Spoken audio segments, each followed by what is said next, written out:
If you've been in business for longer than about 5 seconds, then you've probably heard people saying you need to be doing Pinterest, you need to be doing Instagram, you need to have a blog, you need to have a YouTube, you need to be on Twitter, you need to be doing this, that, and the other. And if you're anything like me, it leaves you a little bit confused because you're like, what should I actually be doing? So that is what we're gonna answer today in this video about your TPT store. You have a TPT shop and you're wondering what to do next.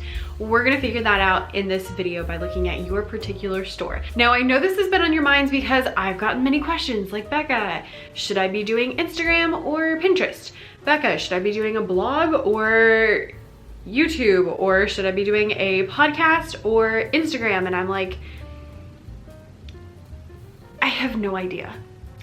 Honestly, I don't know, because the unfortunate news is that every business is different, and that means there's not a one size fits all. Get that out your brain right now, but we are gonna figure out what you should do next. Before we get started, I do wanna mention if you are brand new and have a newer shop, then I do have a roadmap to your first $1,000 that hits all the checkpoints and kind of shows you when you should be doing each of the different things in order to help build your business for long-term sustainability. So you can download that down below, and I'll send you a couple emails with follow-ups and tell you kind of like more in detail of what you should be working on. But if you're already past your first $1,000 or you just are like, I need more help, then we're gonna get into that right now. All right, so if you're like, Becca, you just told me that every business is different and there's no one size fit all, and now you're saying that you're gonna tell me what to do next.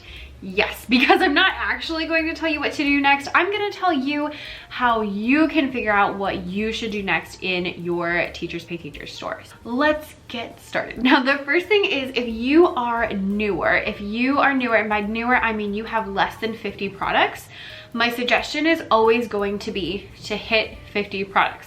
So if you have less than 50 products, that is your number one objective. That is what you're working towards. So whether you're making 1 product a week or 2 products a week or 5 products a week, which would be a lot, then just make sure that you are working towards that checkpoint. Now, if you're working on that checkpoint and you feel like you can add something else in, great. If you're working on that checkpoint and you don't feel like you can do anything else, that's fine too. That needs to be your main objective. So feel free to pick something else as well, but if you don't feel like you can, it's not a big deal. Making products is a very time-consuming thing, and I promise it does get easier.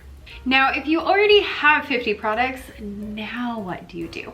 Well, let's talk. So in your business, there are 4 main things that you need to have in any business, really, in order for it to be sustainable long-term. Now, of course, this is my personal opinion, but this is what I would advise everybody to do, is to have these 4 things eventually. Your 4 things are products, because you need something to sell, long-form content to get traffic over there, an email list, and social media. Those 4 things are very, very, very important, and they all have very different functions. They do not do the same thing. So I laugh so hard when people say, should I do a blog or Instagram? Should I work on Pinterest or an email list? Because they are completely different things. We're gonna have a whole video talking about that, so I won't go super into it. But basically, think of those as like the 4 pillars of your store, and you need all 4 eventually in order to have that like long-term sustainability. They all feed off of each other and they all do different things. So which one you work on now is going to depend on you and your answers to a couple of the questions that we're about to ask. What I want you to do is go over to your analytics. So specifically go into your product statistics and check out your views and your conversion rates. These are gonna tell you kind of what direction you need to go. This can be kind of hard to figure out. You can also go in your dashboard and look for views and conversion rates, but I kind of like to look at them in individual products as well because they'll be very different, and check out what seems to be working. Do you have really high conversion rates, really low conversion rates? Like, what you got? And I get a lot of people asking, what's a good conversion rate? It's kind of whatever you think it is. On the internet, they usually say a 3% conversion rate is good. For TPT, I find that it can be usually a little bit higher, so like 6% would be a good to shoot for, but I would say anywhere between 3 and 10 is pretty good. If it's over 10, usually there's like external circumstances or something weird's going on. If it's less than 3, that's kind of the only time that I am working to make it better. So let's say you have a bunch of products that do have a less than 3% conversion rate, or your overall conversion rate is less than 3%. Then you want to work on things that are going to help with your conversions. Conversions, by the way, are just how many people land on your product and then actually purchase it. So if you have a 3% conversion rate, that means if 100 people land on your product, 3 of them are buying. If you have a 10% conversion rate, that means 100 people land on your product, 10 people buy them. So these are really important because it shows how many people are actually purchasing your resource based on who is checking it out. Now, the thing about conversions is that most of the time, if someone is landing on your product and not purchasing, it's because of one of 2 reasons. Either they don't understand what the product is or how it's going to help them, or they understand and they realize it's not for them. So if they understand and they realize it's not for them, good. We like that. That's a good thing, because the last thing you want to do is sell people products that they don't need, that are not helpful to your life. That is how you get people who leave bad reviews, because they are not happy because they didn't get what they wanted or needed. Now, on the flip side, people who land on your product and don't purchase because they don't understand your product, that we can help. This comes directly from my friend Zig Ziglar from Secrets of Closing the Sale. I know you're sick of me quoting it, but most often than not, people say no because they don't know enough to say yes. When someone is convinced, it means that they understand enough that they understand they need your product. If you made a product, it's because you believe that people need it, right? Maybe not need it like the way they need water, but they need it in some kind of way. They need it to help make their life a little bit better. They need it to entertain their children for a few minutes. They need it to help their kids, you know, get those test scores. They need it to whatever. You made that product because you believe that it's good in some way. Your job is to convey that to the people. If you're not doing a good job of that, then your conversion rate is going to be low. So to help your conversion rates, there's a couple of things you can do. Number 1 is you want to focus on your listings. So your listing is the actual like product page that has the pictures, it has the thumbnail, it has the descriptions, all of that. That is the main place where you are convincing people that they need your product. If they read your description, they look at the pictures, they don't understand it, they're not going to buy. So ways you can make your listings better. Number 1, check out your descriptions. We have a whole video about descriptions and my super secret magic, and that's not secret anymore because I shared it with all of YouTube, but my whole formula for how to write descriptions that actually sell and inform people and help make sure that they know what they're purchasing. But basically, you just want to make sure that you're really going into detail about what people are getting, how many pages they're using, and pet peeve, usable pages. If I buy a product that says it's 10 pages, but only 7 are ones we're using because 3 are terms of use and, you know, all of that kind of stuff, no. That makes me very irritated. I know that not everyone believes that. I know a lot of people will still put it at 10, but your girl's putting it at 7. And you should too. Usable pages. How many usable pages are there in your product? How, you know, what level is it for? What grade is it for? What is it helping? What is the purpose? All of these things can be conveyed in your description. I always recommend having a paragraph where you explain really detailed, and then also having bullet points for those people who are just gonna skim, that have the facts like this many pages for this grade. These are the things that are included, that sort of stuff. Along with that, make sure that your thumbnails are all convincing by using product photography. I know you're sick of me saying it, but product photography works. It makes the biggest difference in the world, I promise, so do it. Product photography just means that you are taking pictures of your product. You're taking the time to print them out, color them up, take pictures of them, or if they're digital, that you're, you know, slapping it on a stock photo so it looks like a real picture. Or I actually set my iPad right down here on this desk, and I take pictures of my iPad when I've got digital stuff going on. All of those things are product photography, and they help people to understand your product even better. Because if you're selling a coloring page and you show them like a black and white you know, screenshot. It's not the same as like the filled in one, maybe with some crayons laying around, so it actually looks like a kid might have done it. It makes a huge difference if you use actual photos in your thumbnails and in your cover. Along with this, you can always do a preview. Previews are the first place I go usually when I'm looking to increase conversion rates. I make sure I have a preview and that it's helpful and shows enough of the product that people understand it. You can do a preview that's a PDF. I like to do that for worksheets. I'll just pretty much put the word preview over most pages or some of the pages of the worksheet, depending on how long it is and how many are kind of like repeats. You know, if you have a whole bunch of coloring sheets, you don't need to put them all in there, but just enough to give people an idea. And I'll upload that. Or if I have something bigger, I'll usually go for a video preview. Video previews are exactly what they sound like. They're just videos where you're explaining your product or showing your product. You don't even have to talk, you can just show it. But the idea being that people understand the product better after they've seen the preview. If you are interested in working on your previews, I have a whole video about that, so I will link that down below. We're gonna get a lot of links. Now, the other thing you can do to increase your conversions is to work on your content marketing.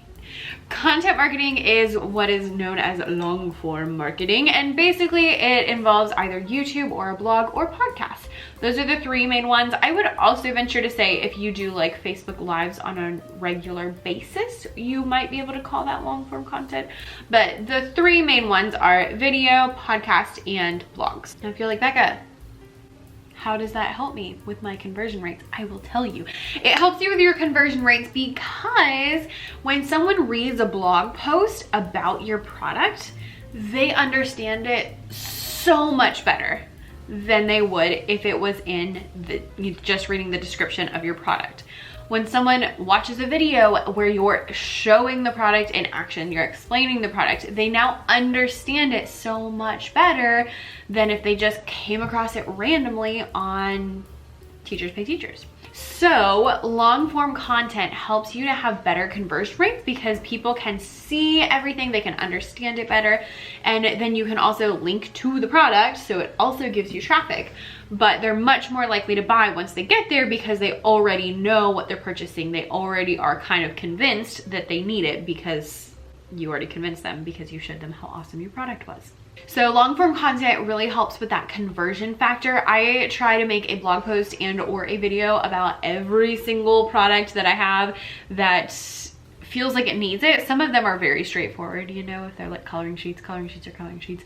But if they're a little more odd, like, you know, I teach elementary music, so a lot of mine are like folk songs.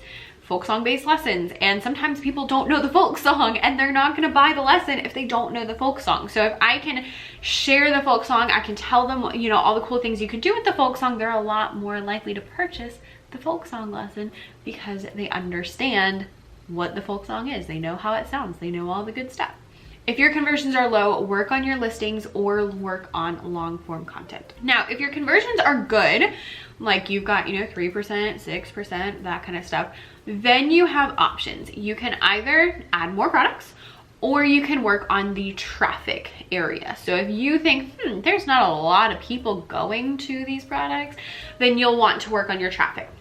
Ways that you can work on your traffic would be long form content, short form content, or email. Content is, again, we already talked about how you can use it for conversions, but you can also use it for traffic, because if I write a blog post about my song Little Silver Moon and the whole folk song lesson that I have that goes along with it, then I can now send people to my product on TPT. Long form content helps with traffic to your product just like it helps with conversions.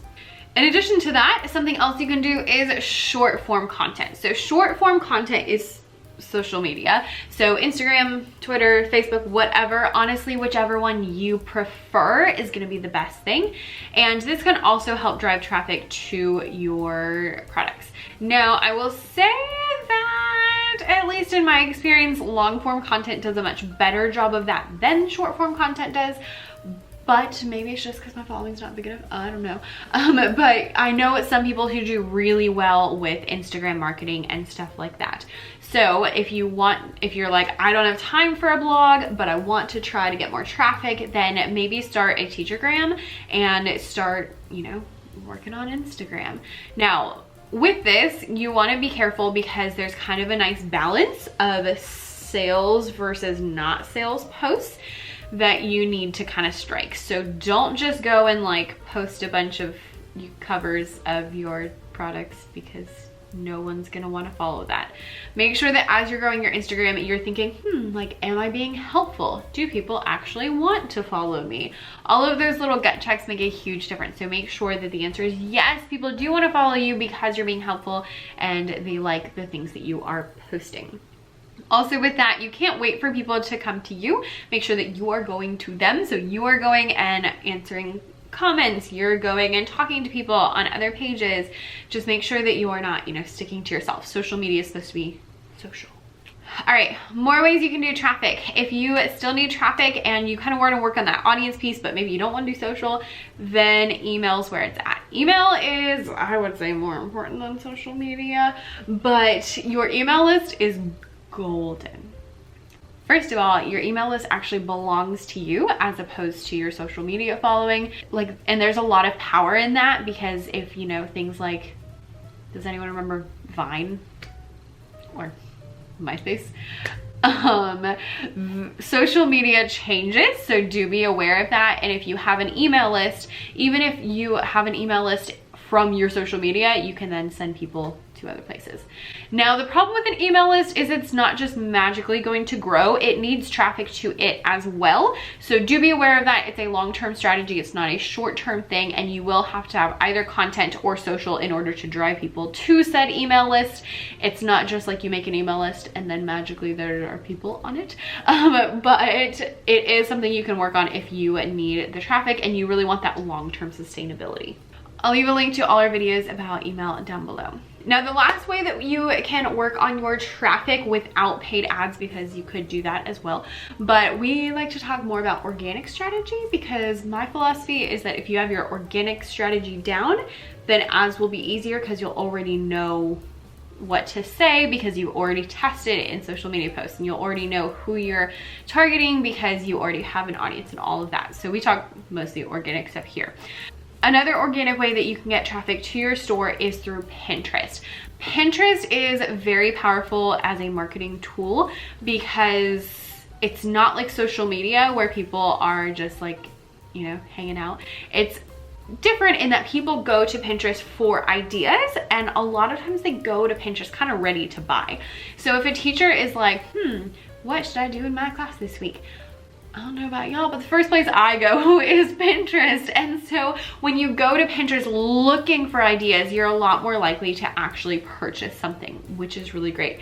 So Pinterest could be a really great thing for you to invest in. It's also not less time consuming, but you don't have the interactions that you have on like social media. So it's kind of more one-sided. If you think that appeals to you, then that might be a good thing to do. And yeah, so Pinterest is really great as a traffic source as well. Now, if you're like, Becca, you just told me all these different things that we can do in our stores, so which one should I actually do? Whichever one you want. I know that's like the least helpful thing that I've said all day, right? But the truth is that businesses are all very different. Your business is completely different than my business. I have 2 TPT shops and they are completely different and they need different things because they are different. So you need to take your analytics into consideration. Think, do I need to work on traffic? Do I need to work on how many products I have? Do I need to work on conversion rates? And then decide from there what you're after. But the best advice I can give you is to pick one thing and work on that. If you try to start a bunch of new things at the same time, it's going to be very overwhelming. Pick one new thing and start working on that. And then once you feel pretty good about that, then reassess, look at your analytics again, see where you are and what you think you need to do a little bit better on. You probably already picked out what my biases are as far as which ones you should be working on, but the truth is it all comes down to what you want to do, how much time you have to invest, how much and it just kind of what appeals to you. Because the biggest thing is that if you enjoy it, then you'll actually want to do it. If you hate Twitter because you cannot say things in 280 characters, like that's ridiculous, then Twitter is probably not the best place for you. And the good thing is you don't have to go there. If you don't want to do something, you don't have to. So you just need to decide, you know, okay, what do I need to work on? And then out of which ones you want to work on, what are the best ways to get there in order to get to your desired outcome. Now, I would love to hear which one you picked. So leave in the comments down below which one you think you are going to work on next. I actually need to work on my conversion rates because I have some really, really old listings that need to be updated with really old covers that don't look very nice. So that's one thing that I need to work on. So hopefully that will happen this summer. We shall see. Thank you guys so much for watching. Let me know down below which one you picked, and let me know if you have any more questions, and I'll leave links to pretty much everything we talked about in the description. And I will see you guys next time. Bye.